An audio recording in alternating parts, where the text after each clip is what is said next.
everybody. We're delighted again to be journeying together, and it's been quite a long time. We're coming to you from JAHM, which is situated on the lands of the Bunwurrung people of the Kulin Nation, and we pay our respects to elders past, present, and emerging. When we think of Germany and contemporary art, usually Berlin is the place that comes to mind. So it was with some surprise that we discovered that there's an extraordinary art scene in the areas that we're going to cover this evening. Apparently there are about 55,000 museums, art galleries in the world, and Germany ranks second in the world after the US, with nearly 7,000 museums, dwarfed by the US with over 33,000.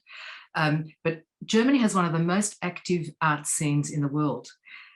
So we're going to take a path less traveled to see some of the art and architecture of a region known more for its cathedrals, its knackwurst, its sauerkraut, schnitzels and beer.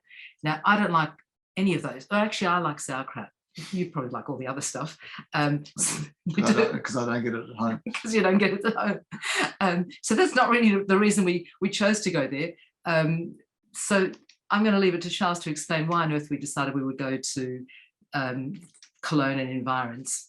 Okay, well, it all started in 2016 was the year that JAHM's opened, and initially we were much more optimistic and enthusiastic about JAHM in those days. Optimistic is probably a better word, because we were hoping to have 2 exhibitions a year, one of which was going to be from our collection and one was from outside. And one of the artists that we collect, who's fantastic, Justin Andrews, put his hand up to curate the second exhibition. And not only did he put his hand up, but he also had a very ambitious view to have an international exhibition. And so what he was looking to do is to have 3 German artists and 3 Australian artists come together for an exhibition called The Infinite Loop.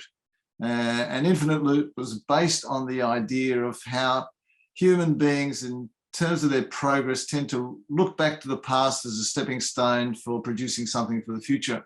And the focus of this exhibition was going to be on abstraction, which was about 100 years old, to see how artists today work within that genre and how it connects to the past. Now, in this slide here, you can see a group of 3 artists who are known as consortium. So there are 3 artists, Lars Brewer, Sebastian Freytag and Guido Munk, who form consortium, which is in fact a cooperative between the 3 of them. So they do work together, but they also work individually.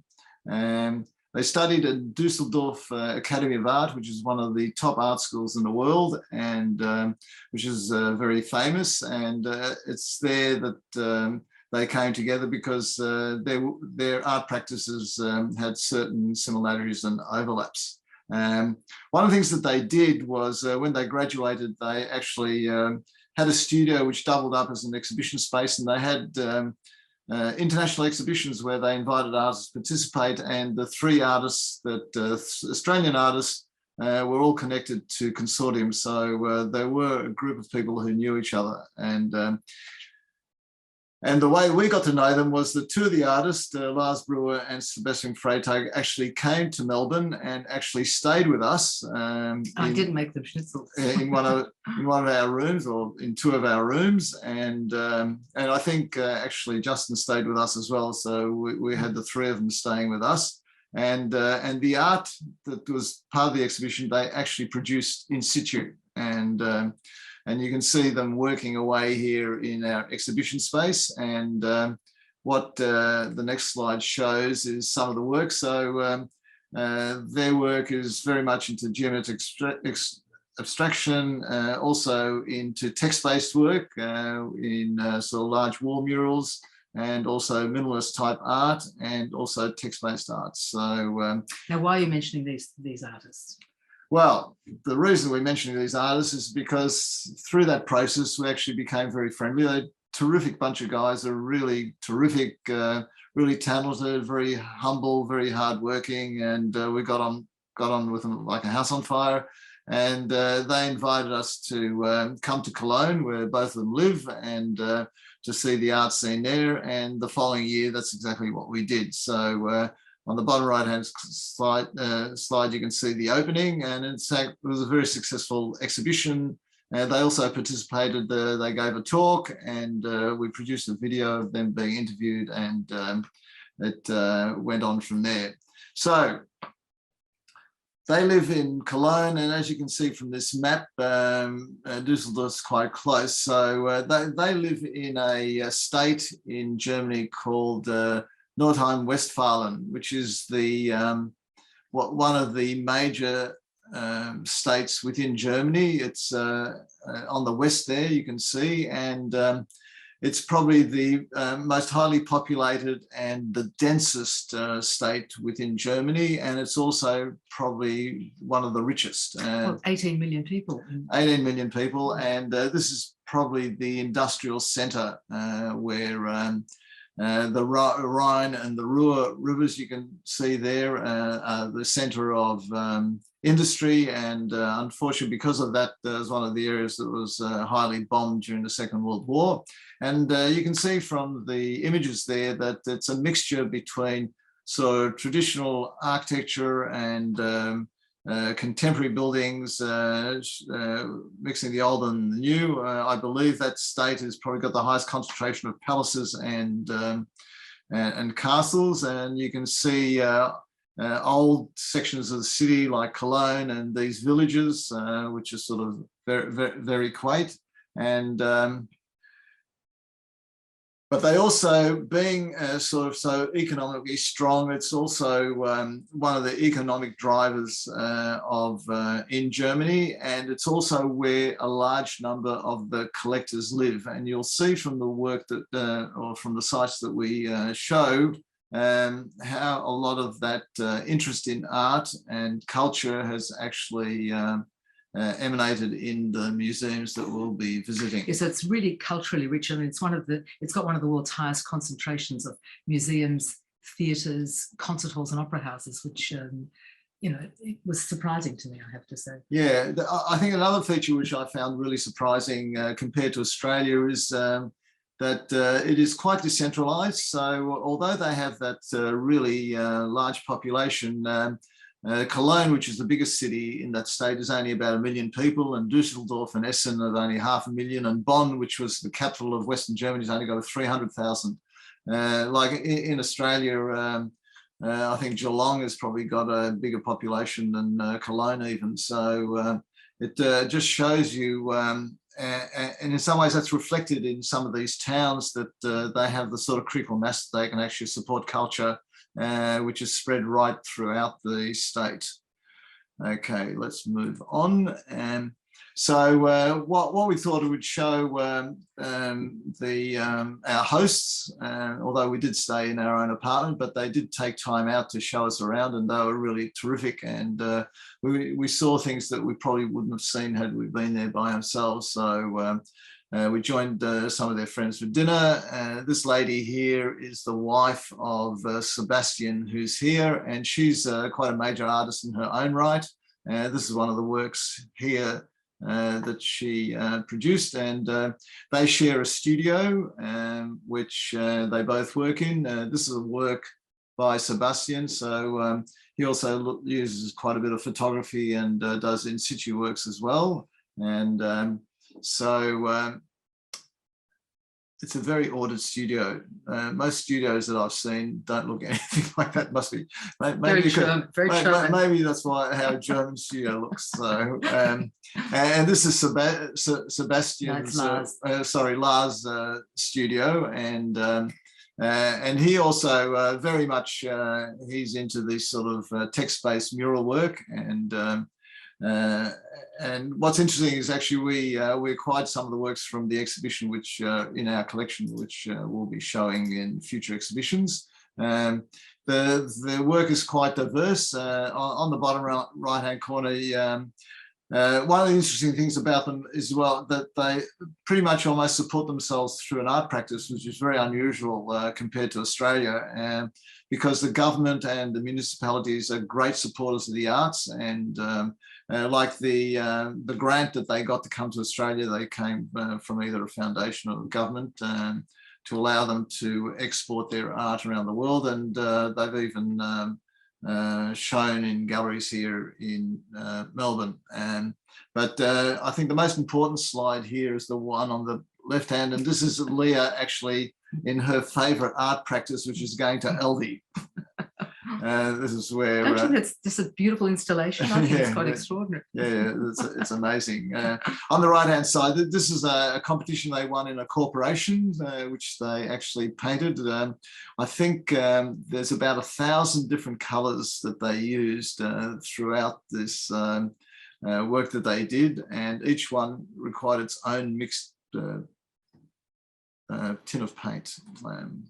Okay, so the first place that Lars and Sebastian took us to was Artitech, and this is housed in a sort of 16th century patrician's townhouse, and Artitech is not only is an exhibition space for local young artists, but it's also a lending library. It's amazing. It was actually started. It's not for books. No, not for books. It's a lending library for art. It's started by the chief librarian of the main library, who thought to himself, why can't you actually borrow artworks the way people borrow books?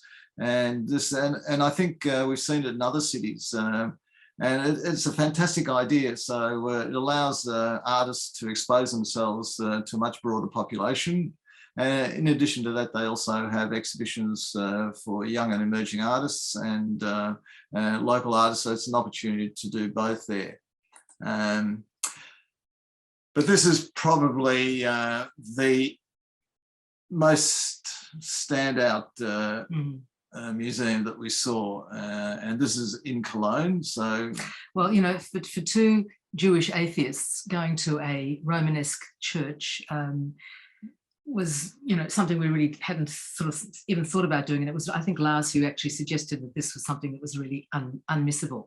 So it's a wonderful church that was bombed pretty much extensively in 1943, and the only thing that was left standing was some small image of a virgin. It was just catastrophically destroyed, which was the intent. Yeah, you can see some of the walls that were retained here as part of the ruin, and this one here.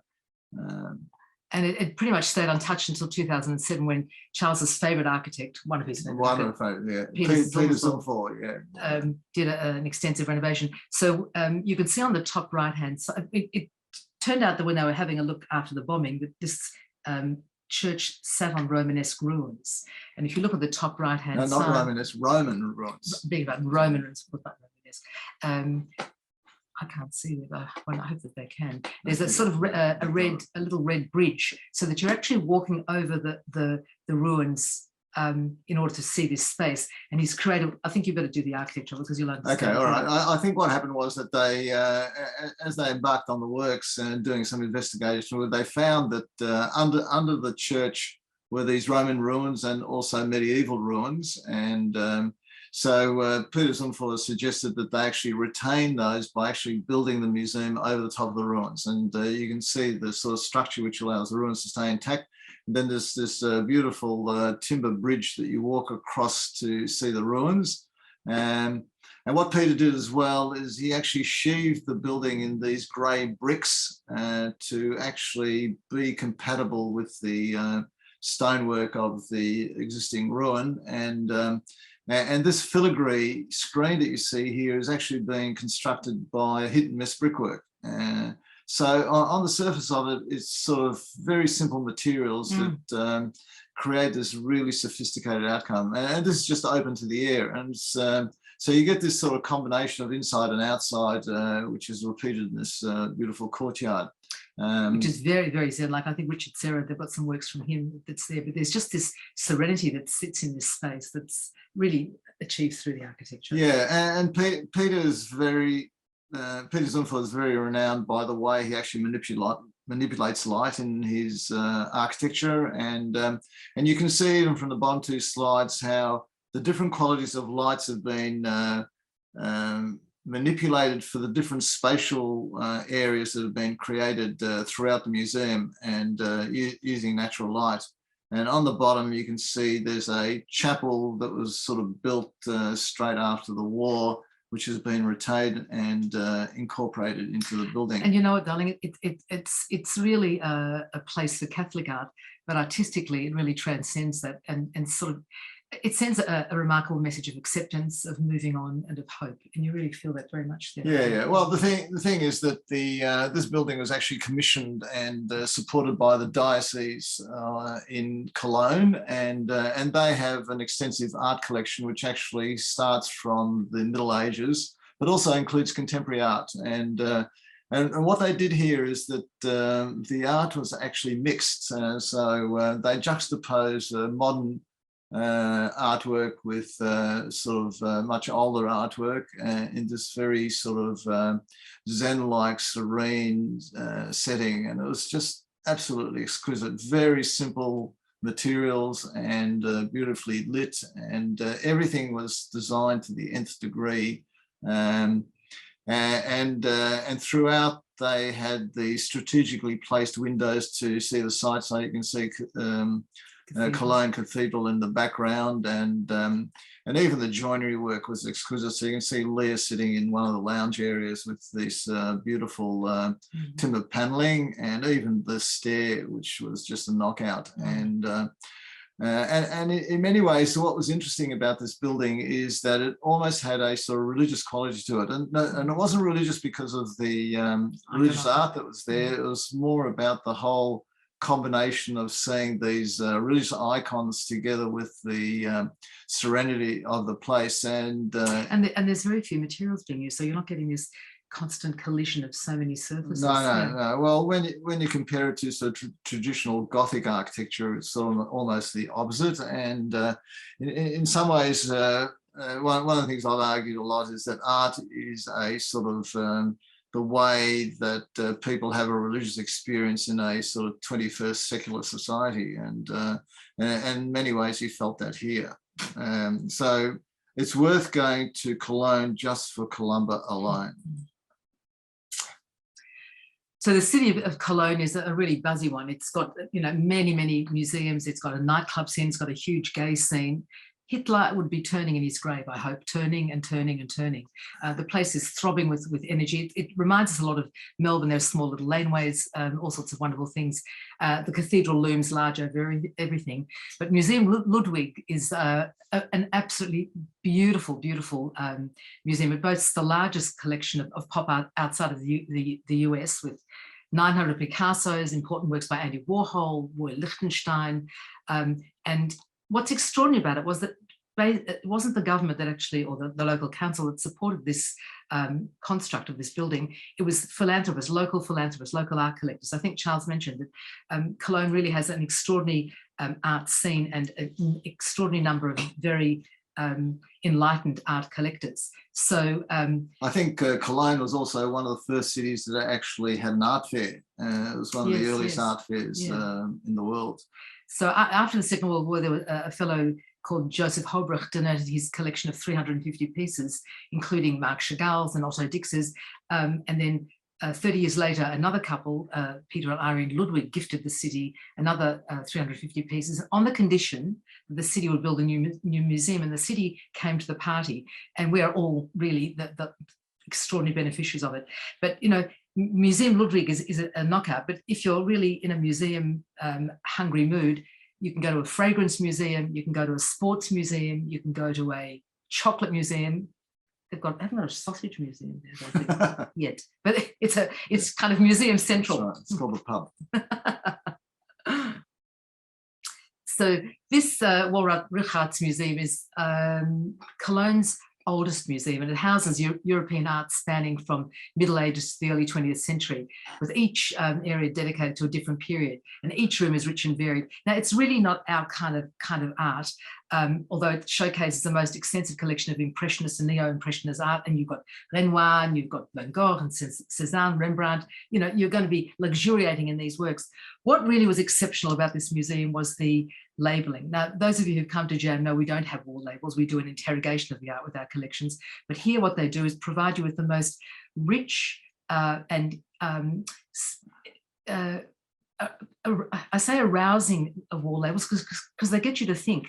They might take in one of the images just the red hat and deal with the colour of red, or the use of hat during medieval times, or they might have a mythical scene, and then they'll deconstruct the story of that particular one. The wall labels were so popular that it prompted the museum to produce a book just with all the labels in it, because people who were coming to it were so enchanted and enlightened by what they had learned from these particular labels. It's really a wonderful experience, and particularly for art that you're not familiar with. I mean, I find, I have to say, iconography and the medieval manuscripts and these, what are they called, those tableaus, altar pieces, are incomprehensible to me, and this made them you know, just accessible, which was, I think, a great feat. So we actually bought one of the books with all these labels, and I was so impressed with the labels that I actually wrote to the director of the museum. I sent him an email congratulating them on how well they've done that, and I didn't get a reply. And I think if I was a museum director and I got an email like that from someone from Australia, I think it was probably a hoax. So, what's interesting about the Wallroff Rickard Museum is that it's, I think it's run by a private foundation, and I think they are extending it even further. So it's getting bigger and bigger. Deservedly. Deservedly. Okay, so the next stop was for us to go to Düsseldorf, and where Guido lives, and so the first visit was to his studio. So you can see here the three consortium guys, Sebastian, Guido, and Lars. And so Guido was showing us some of his work, and his work is, as you can see, in a similar vein to what the other two did. And Guido, he was showing us, he was preparing for an exhibition of his work. So you can see the model of the space and the work that he was preparing to do. And this is us leaving the studio, which from the outside looks like a studio. Now, I must say that Guido is not as neat as Sebastian, but I suppose he didn't have the wife keeping him in line there. And so it was good to meet the three. Now, Guido didn't come to Melbourne, but his work was included in our exhibition, and they actually brought his work in a suitcase and set it up. So that all worked well. Okay, so Sebastian took us to this car park. Now, I need to tell you a story about, not necessarily this car park, but they told me the story that when they graduated from the Düsseldorf Art Academy, at the same time that they graduated, the Düsseldorf's main gallery had just finished its major renovation, and it was having an opening. And prior to the opening, they went to the director and inquired whether or not they would have an exhibition on their work. Yeah, because they were graduates. Graduate students. So, of course, the director, I don't know if he was gentle with them or not, but told them that wouldn't be the case. And as they were walking out, obviously quite disappointed, they saw that there was a garage under the museum. So they went to the garage operator and inquired whether they were actually independent of the museum, and the answer was that they were. So they suggested to the garage operator that, or the parking operator, that they hold an exhibition there. And he thought about it and actually thought it was a good idea. And he thought it would be a great promotion for his car park, and he agreed. So they painted these murals that they did throughout the car park, and then to add the additional chutzpah to the whole exercise, they organised an opening to coincide with the opening of the museum. And in fact, their opening, I think, sort of surpassed the opening for the museum, because all the young people came to the garage opening, and they had bands there and sort of pubs and beverages, and it was a huge smash. And so I think they've reprised their garage work with other garages with such a success. It talks about entrepreneurial spirit. It's terrific. And in fact, their artwork actually works well because it's sort of very graphic and it's sort of very bold, and I think that it is of a scale that actually fits the environment of the car park. So that little anecdote is stuck with me. I just thought it was fantastic. Julia Stoshek, you can see her in the lower right hand corner. So being glamorous, being rich, kind of fits with the 21st century zeitgeist. But make no mistake, Julia is a serious collector. She's very much committed to the moving image. She became enamored with something that she saw in New York in the 1990s, and she committed. She's an heiress. I don't know from where the money came in her family, but she committed her energies to acquiring and accumulating a phenomenal video collection. To date, she has over 860 works, which also include installation works, photographs, and sculptures. But the moving image is her greatest passion. She feels it's the defining feature of our times, as it's never standing still. And perhaps she's prescient. When you look at Snapchat, you look at TikTok platforms, everything is such nanoseconds. In 2020, May 2020, during lockdown, she placed 60 of her videos online for free access. She felt that film and video were always driven by a democratic impulse, and enabling access on a wider scale was part of its essence. And she felt that, in fact, in so doing, she sort of undermined the notion of what a unique work of art is, because with this medium, and you've always said it with videos, it's theoretically infinitely reproducible. You can just take the USB stick and just reproduce it.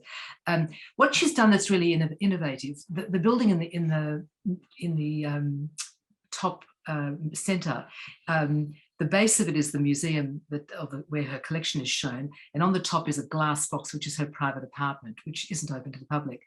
Inside the gallery itself, you're going to have to explain the architecture of it, but it really honoured the video works in such an exceptional and such a clever, but such an expensive way. One of the challenges with video works is that most of them have a soundtrack, and so it's very difficult to actually experience multiple videos in the one space. So what she's done, she's actually broken the gallery space into a series of cubicles with these glass walls.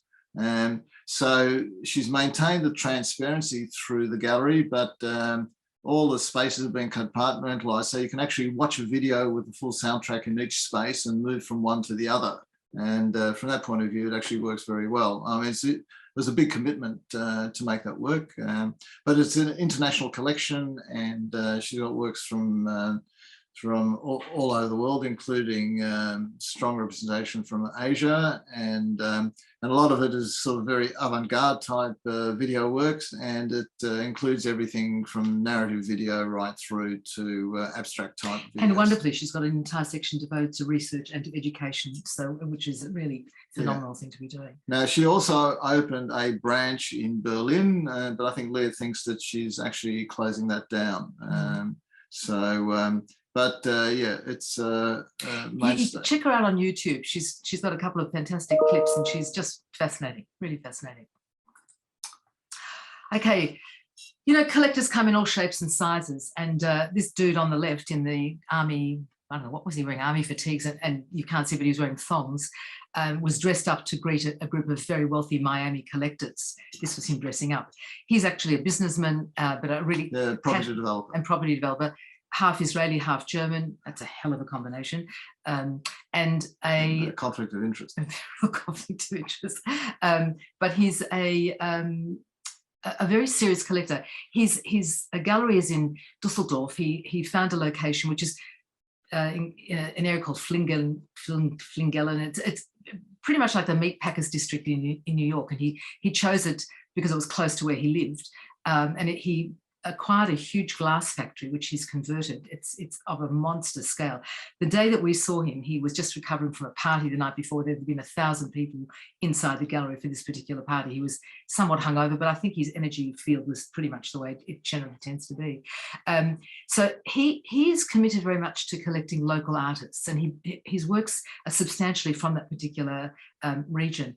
He talks about the fact that artists don't get enough space to show their works, young artists, and he wants to be the vehicle to do that. He also provides ateliers for young artists to work in, and he largely has exhibitions from his own collection, and the artists themselves contribute to designing the hang of the works. The works are incredible. Some of them are, many of them I couldn't get. I mean, this work that's down here on the lower level on the centre, is actually an artist's studio that he acquired. An artist's studio. I mean, if the cleaning lady comes, she'd probably come and clean the thing up, you know. But he says he was born a collector. He's got that particular gene. He's never sold any work. The very first work that he bought, he says has been an incredible investment. It's continued to spiral downwards. That's the only way it's gone. And he doesn't care about the value of his works. He says there's no way of measuring what makes a good collection. What you've got to do is actually just invest in the art you love. He has a strong belief that young German contemporary artists don't actually produce work that actually reflects on the politics, and he's quite cynical about it.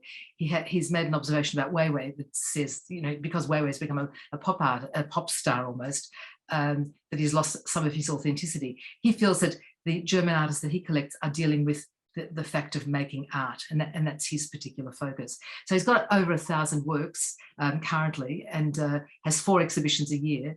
And he also has temporary exhibitions showing works from outside his collection as well. Yeah. With some of the artists he's collected, and on the roof he's got this amazing roof deck, which is really a sculpture garden. So there were probably 6 to 8 major sculpture installations on his roof deck, and you can also look over the skyline of Düsseldorf.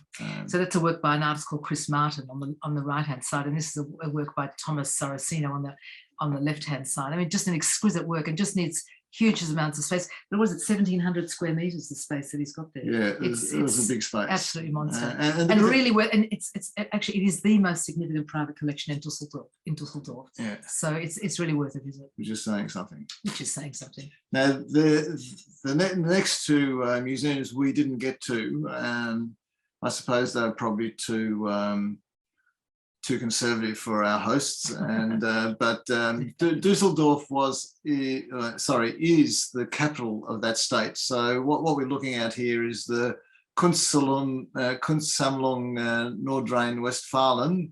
Nordrhein-Westfalen is actually the name of the state. So you can imagine that's Victoria, and this is the NGV, right? So this is the NGV of Westphalen, and it's a huge gallery, and I think this one was built in 2010. In 2010, and not long afterwards, they actually ran out of room, and so they built another one. So 1986, and then they extended in 2010 years. Yeah, 2010. So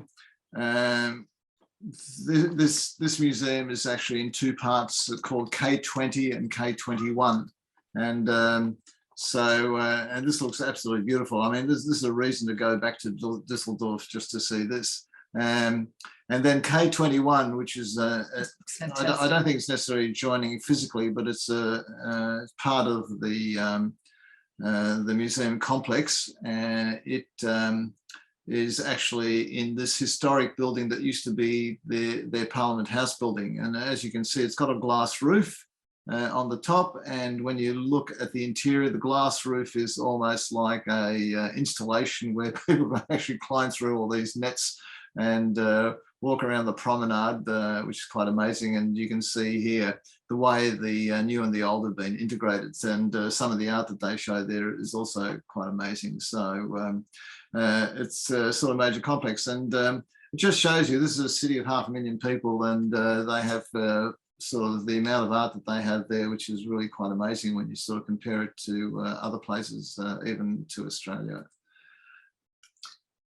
So Crefeld, you'd say, is like, you think it's like Castlemaine? Is that yeah, it's sort of like Castlemaine. Yeah, it's sort of like a country town. The thing about Crefeld is that, well, one of the things that's interesting about Germany, which I've sort of read about from a sort of economic point of view, is that the industries are quite decentralized there, and a lot of towns have a sort of principal industry which supports that town, and it could be anything from sort of manufacturing car parts, all the things that the Germans are good at making. And in particular, Crefeld is renowned for its fabric manufacturing, and particularly silk and velvet. And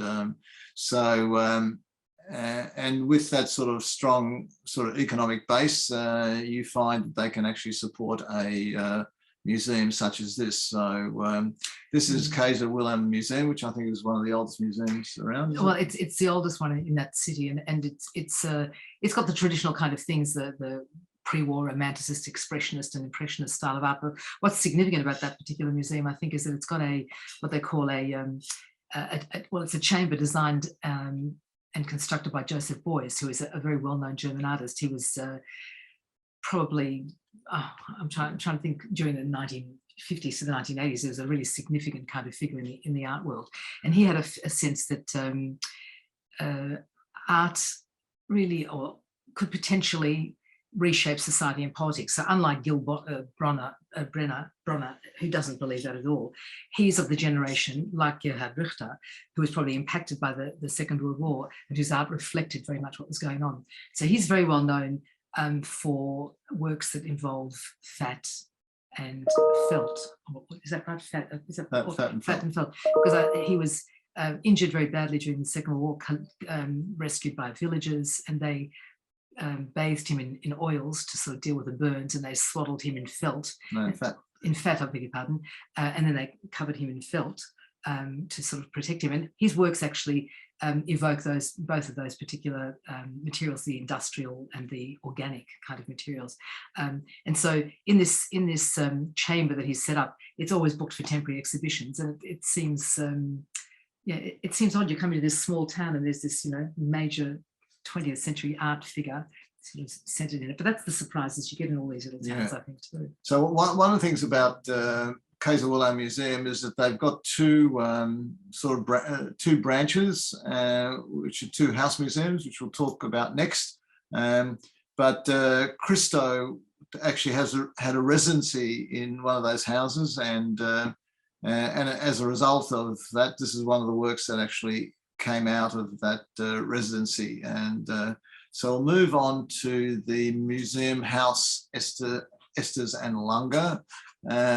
So this is a house museum. So these actually were originally houses that were commissioned by Hermann Langer and Joseph Esters, who were two business partners. They had a large silk manufacturing complex, which Mies van der Rohe, the architect, designed for them, and Mies van der Rohe also designed these two houses for them. And so they must have got on very well, because not only were they in business together, but they lived next door to each other, and they had the architect designed the same house for them, albeit that both the houses are a little bit different. Of the two, I think Langer was also an art collector. And what Mies van der Rohe did here, he actually pretty much turned his back onto the street, which is here, and actually focused their houses onto their large garden towards the rear. Now, both Langer and Esters were Jewish, and we're not sure what happened during the war, but obviously they either had to leave or escape. Langer came back because the Langer works are still a major force in Crefeld, and he presented his father's collection, which makes me think he got out in time. He could take works with him, because many people had no choice. I mean, they were knocked on the door and they had to leave. Yeah, so I think the house was appropriated by the Nazis for their use, and after the war, I think they got possession of the houses back, and I think the art collection was donated to the city of Krefeld by the son of Lange, and I think the houses were actually sold to the city of Krefeld, who then amalgamated with the Museum of Kaiser Wilhelm. And so those three buildings form a single complex. You know, Mies wanted to have this open spatial concept, you know, architects and open planning, but they insisted on having closed, you know, doors that could close and enclosed kind of spaces. This place, these houses sit in a street that you could see in Ivanhoe or you could see in Kew, very lush, very green, very large kind of estates. Yeah. And it's the architect the is Chichi area of Krefeld. Very Chichi area of Krefeld, but is that a technical architectural term?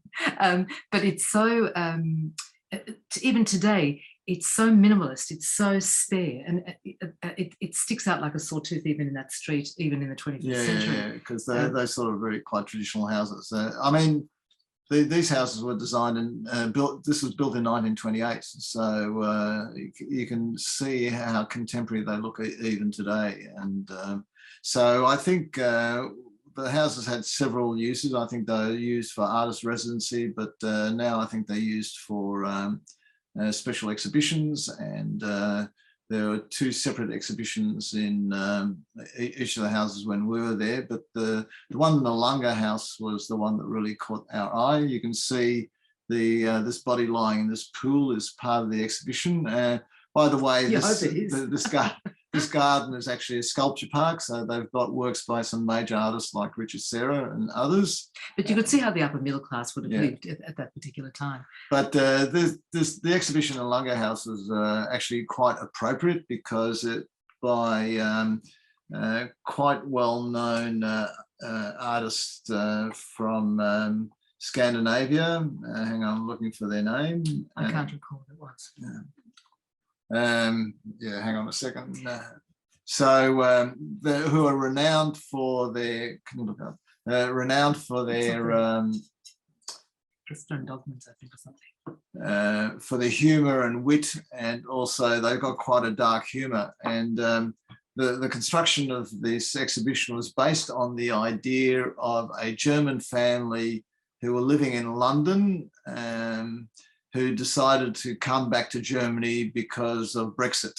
And so the house is, this construct was set up of what would be like for a house where some new people are coming in and the residents had to leave. And you know, and for me, as a second generation kid, the resonances for me were all about the Holocaust. You know? I just found it so difficult.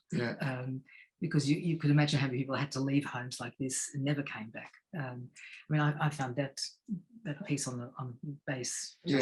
So I think very much they sort of tapped into the to the history of the place that they actually installed their exhibition at. Okay, so this is sort of place that you had to know somebody there to find it, because I'm sure normal tourists don't get there, although it's an amazing place. This is outside of Neuss, which is one of the towns nearby in that district, and the Museum Insel Hombruch was actually started by a real estate agent who was also a major collector, who bought these large tracts of land. So I think one of these was just sort of like a meadow. And this one here was a sort of a rocket station from NATO, and it was sort of all overgrown. And he got some artists and some sort of landscape people involved to resurrect it, and essentially it became sort of like a large art park. And so it's got a series of museums, it's got a series of artist studios, a series of meeting places, outdoor sculptures, and so you get some examples here. So you can see on the right, this one is actually an aerial view of this section here, and here you can see some of the in-situ sculptures that are in the landscape areas. But some of the museums are actually quite major. So this is by Tadeo Ando, and it's the Langen Foundation. And so the collector here was actually an industrialist in Germany who actually had a business in car parts, and he did a lot of business in Japan. And in his travels to Japan because of business, he actually started buying Japanese art. And this is very evocative of Naoshima. Yeah, it is very evocative of Naoshima. Yeah. And it's a vast area.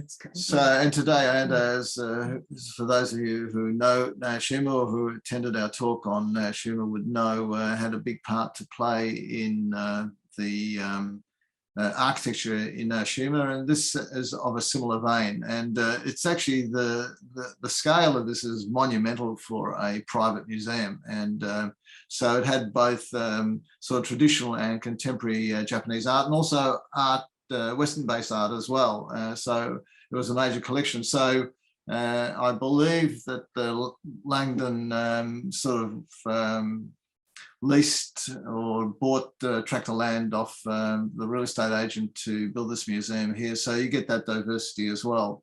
But moving on, this is the Museum Insel Hombruch, which houses the collection of the founder of the whole estate. And here you can see some studios, which are sort of major buildings in their own right, which are scattered all over, as well as some sort of sculpture installations throughout. And here we have another building again, which is a sculpture gallery.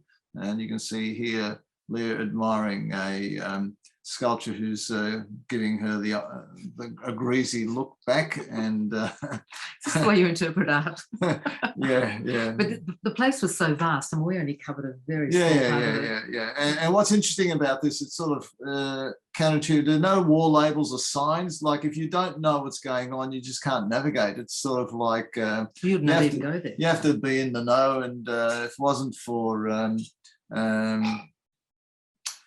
our hosts, we would have missed this altogether. But now you know, so if you have to go there, check it out. Yeah, but I think you need to do a bit of research, because not everything's open at any one time. I mean, there aren't even wall labels inside the places, so you don't actually know what's going on. And so it's just fascinating.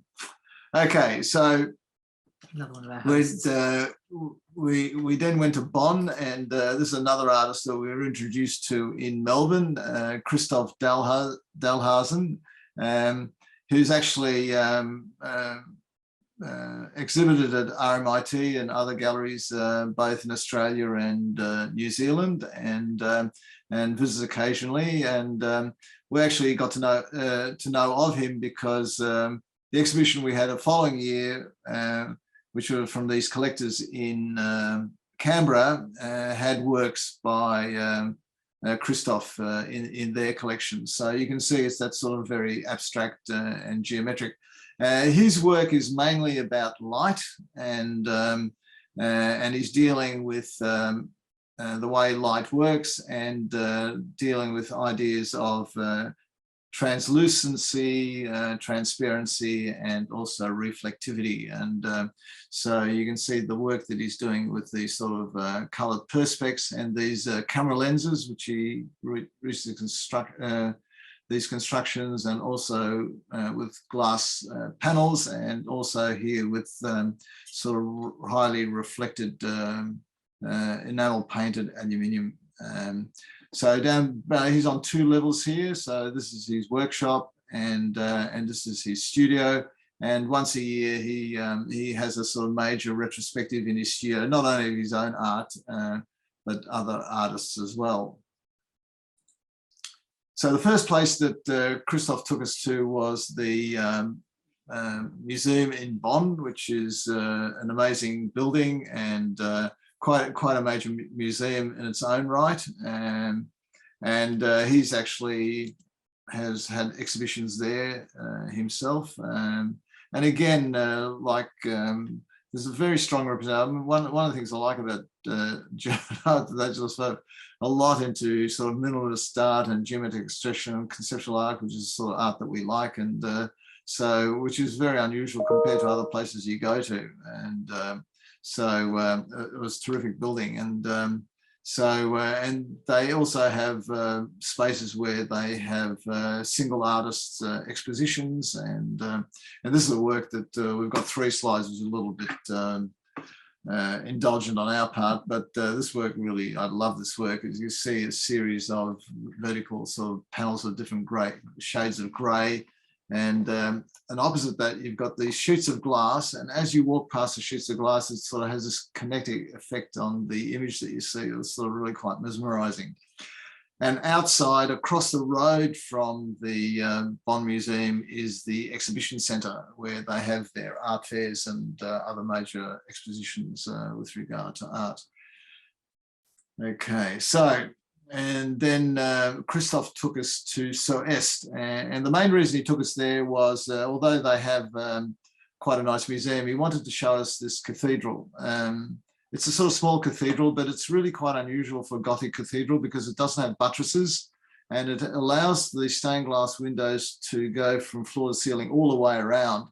But the main reason is that it has fantastic acoustics, and I'll just give you an idea how good the acoustics are, because Christoph sings in a choir there, so I'll give you a few.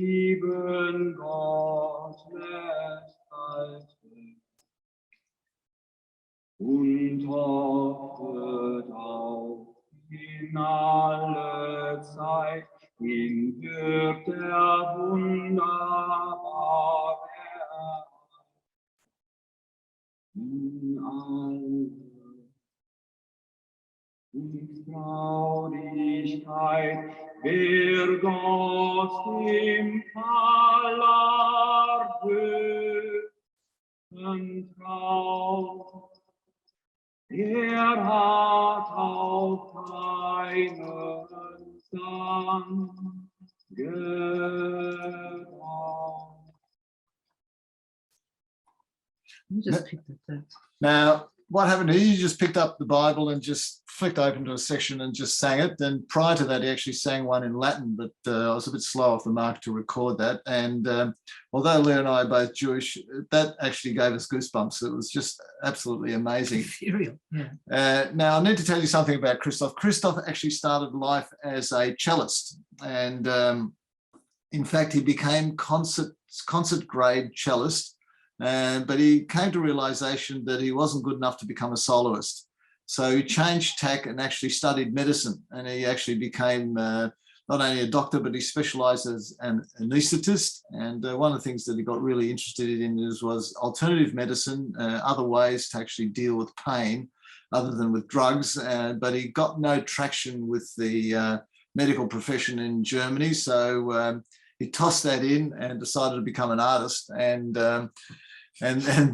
as an artist, I think he's one of the top artists in Bonn, and he sort of exhibits worldwide. So and he sings. And he sings. Well, his musical outlet now is singing in this choir. So Renaissance man. Yeah. So I think we can definitely classify Christoph as an overachiever. But so anyway, we went to this pub to have some German food. So one thing I can tell you, of all the things to go to Germany for, food is not one of them.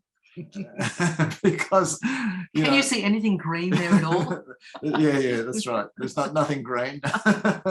And but it was a nice meal. If you don't have to cook it, it's a nice meal. Okay, so now getting back to the art part. So this is the art museum in Soest, and it's a beautiful small museum, and look at the art. It's sort of it's got this art by Roman Schroff, who's an art collector who I think donated the art, and it's all sort of this conceptual abstraction and stuff that we love. And I include these 2 works on paper, which is just so simple and beautiful to see how something as simple as a sheet of paper can produce something so exquisite. And so I think this was built in the 1960s, and they've got quite a collection there of early modernism and constructive concrete art. Here they've got about 3,500 artists that are actually part of that. Yeah. So and I think one of the things that's interesting about the local museums, they really support the local art scenes, and they collect the local artists and also exhibit the local artists, and even artists from outside who exhibit there join their collections. So we didn't see pretty little landscapes or still lifes. No. Well, maybe it's where we were taken. That's because. Yeah. Okay, so then Christoph took us to Aalen, which is another city nearby, where they've got another museum. This museum actually had an exhibition throughout the whole museum of Christoph's work, and here you get a good idea of his work.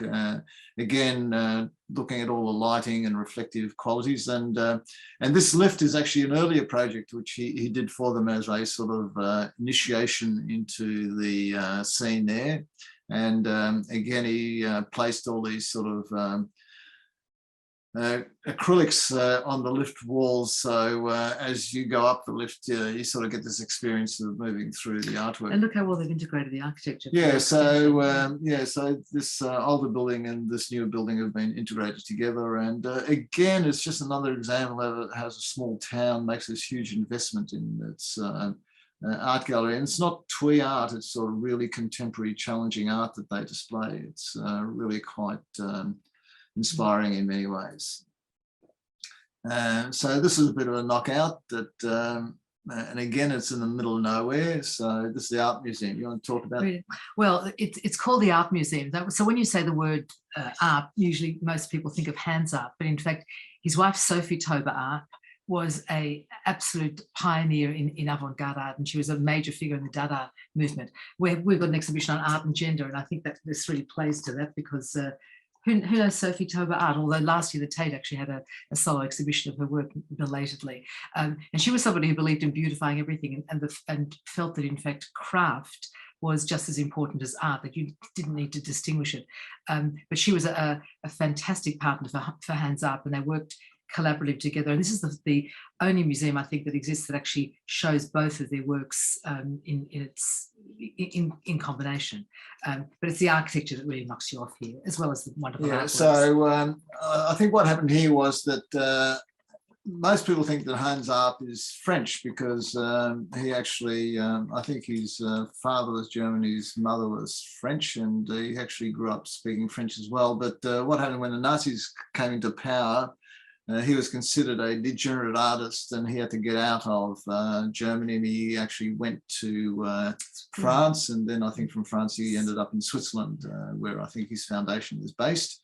But I think the city fathers in this particular district wanted to honour his achievements, because he is a major artist, and built this museum. It's at the Art Museum, it's not the Hans Arp Museum. Sorry. Just saying. They were major artists. Yes. Sorry, I stand corrected again. So it's called the Bahnhof Rolandseck, which is the town. The Bahnhof is actually a station. So this building here is actually a railway station, and but it also doubles up as the entry to the museum. And you sort of you come in the entry, which is here. And then you go through this tunnel system, which you can see these two tunnels here, which takes you into the mountain, where you catch a lift to get up to the top of the hill, where the museum, which is designed by the star architect Richard Meyer in his typical style, which is sitting on top of the hill. And the outlook is just amazing. You sort of look out, and there's a river. Actually, you can see the river running past here. I don't know which river it is, but it could be the Ruhr or the Rhine. And I think one of the purposes of the museum is not only to highlight the work of the two Arps. Maybe that's an harpsichord comes from, and but they also have exhibitions where they actually bring in other artists to juxtapose their work with the Arps, and we were very fortunate, because they just had a fantastic exhibition where they were actually counterpointing Henry Moore, with Arp's work. All I can think was, how did they schlep that piece of sculpture up that hill?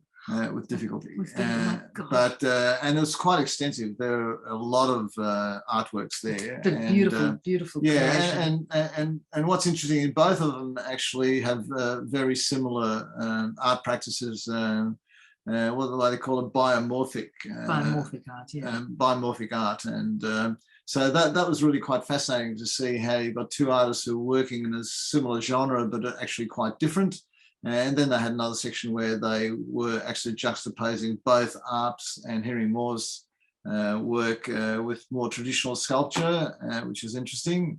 And then the bottom two, these are two views of the railway building, which has been turned into a hospitality centre. So not only do they have a restaurant and a bar there, but they also have function rooms where they hold musical performances and concerts and lectures and so it might be in the middle of nowhere, but it is a sort of very vibrant facility, and it was really terrific. And apparently during the 1980s, a lot of jazz musicians would come there, and rock stars from England, and have it as a hangout kind of place. Yeah. So it's on the map, even though we didn't think it was.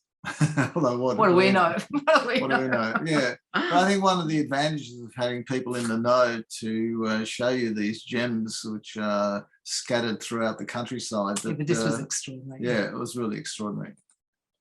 Okay, and then as a final gesture, Christoph took us to some friends of his who are also in the art world, and these people run Young Collectors. And what Young Collectors does is actually commission artists to produce smaller works by well-known artists, which are actually affordable, which they sell on the net. So if you go on the net and look up Young Collectors, you'll see all this very sort of... And they're often just one-off editions, or they might be up for an edition of 10, and they're trying to make it accessible, so the price point isn't so... And I think that's why it's called Young Collectors, because what they want to try and do. And I think the lady of the house was actually a curator herself, and came from the art world, and they took upon this initiative to try and encourage this type of art, which is not all that readily sought after by the general public, to get it into and again, collectors. They're supporting their local art community,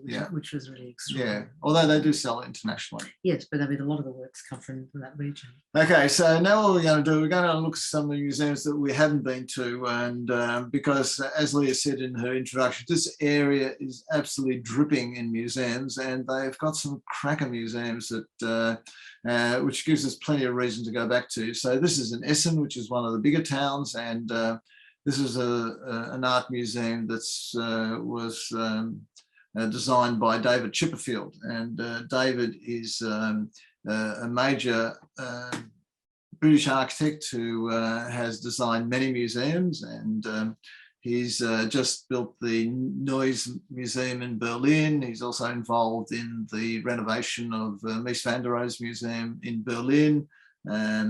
He's done the extension to the St. Louis Museum and Turner Contemporary in Margate in the UK.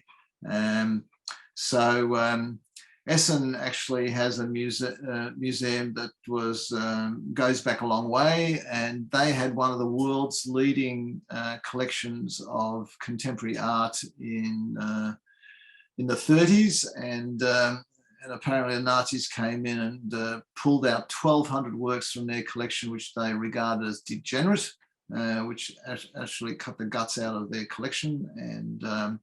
And as they did with all degenerate art, they actually sold it internationally to support their cause.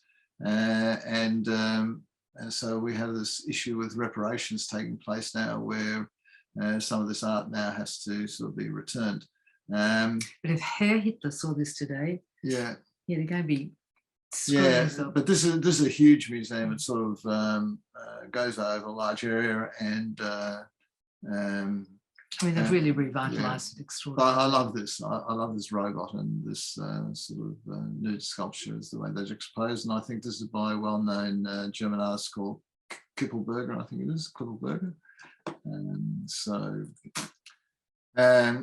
This is a museum that we didn't get to see, but that's definitely on my bucket list. When I was studying architecture, the architect for this museum, Hans Hollein, who's an Austrian architect, is probably one of the premium architects practicing in postmodernism, and this is probably one of the classic postmodernist works from the 80s. And it was built in 1982. Interestingly, Hans Hollein's son is the director of the Metropolitan Museum in New York. This lineage with regard to art and architecture continues, and they've got a collection, a very strong collection that covers expressionism, constructivism, data, informal photography, and also op art, the Zero movement, Nouveau realism, pop art, and minimalist art. So it's really sort of cutting edge art from the 20th century, and some fantastic spaces there as well. Do you think that lighting is an exhibition or no, gallery lighting? That's it. That's gallery lighting. It's postmodernist, don't forget. You know. And then we're going to finish on Munster, and the reason I want to finish on Munster is that they have this amazing sculpture project which they run every 10 years, and but within the town of Munster they have this major museum of art and culture, which is actually also really quite huge, and and start with a single kinetic sculpture, I think. No, that's in the that's for the sculpture project, but here I think they've got 1,000 years of art going from Middle Ages to the present, and they have 350,000 works in their collection. It's mind-boggling. It's mind-boggling. And on any one day, I think there are 1,300 works on display in 51 spaces. And so again, like many of the museums in Germany, it's sort of, you get this conjunction between the old and the new, and the way the two are integrated. But they tend to have a lot of courage with regard to leveraging off the ultra contemporary against the old, and it sort of works very well. But interestingly, Munster has this sculpture project exhibition which takes place every 10 years starting from 1977, and we were there in 1917, and it was on, but we never actually got there. But all these images are from the 1917 exhibition, and as you can see from the map, it's all over town. So I think it's quite flat. I think the best thing is to hire a bike and sort of go around and see all of these, and depending on the reviews, it's sort of mixed. The way this started was that I think in the 1970s, someone placed a kinetic sculpture in one of the public spaces, and it actually led to a lot of controversy.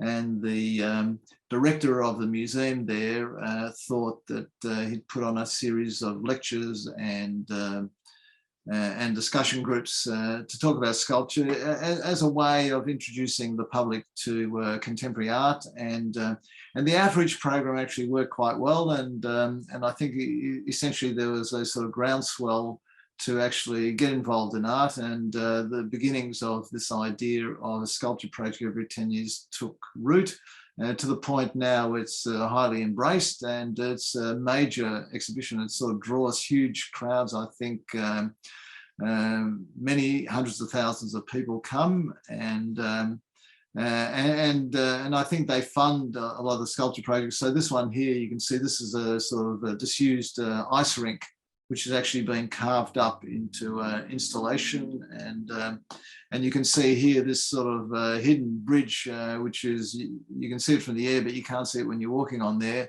to give you the sense that you're walking on water. And the fair runs for several months, and during the summer period, and sort of becomes quite interactive. And so one of the interesting things, not too far away, well, it's about 125 kilometres away, is Documenta, which takes place in Castle.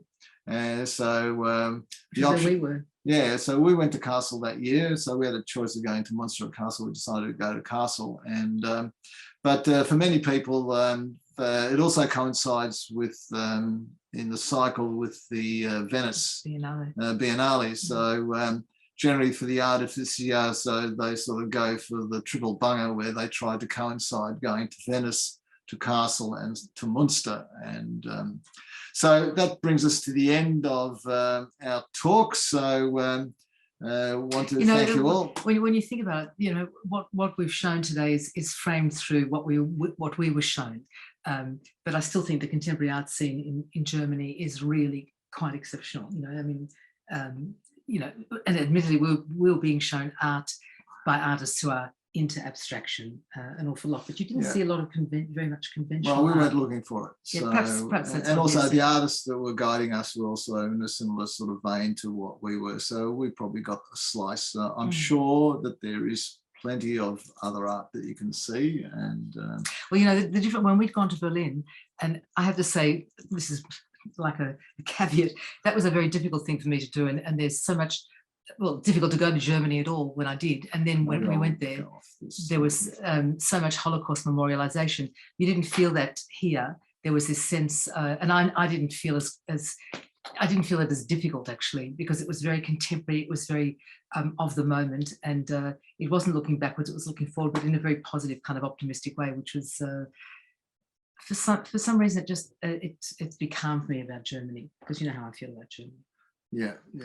So he had to drag me kicking and screaming, and schnitzels weren't going to cut it. So I love schnitzels. Okay, so we're going to go off the screen. Oh no, hang on a second. There's one more to go. So yeah, thank you. Good night. All right.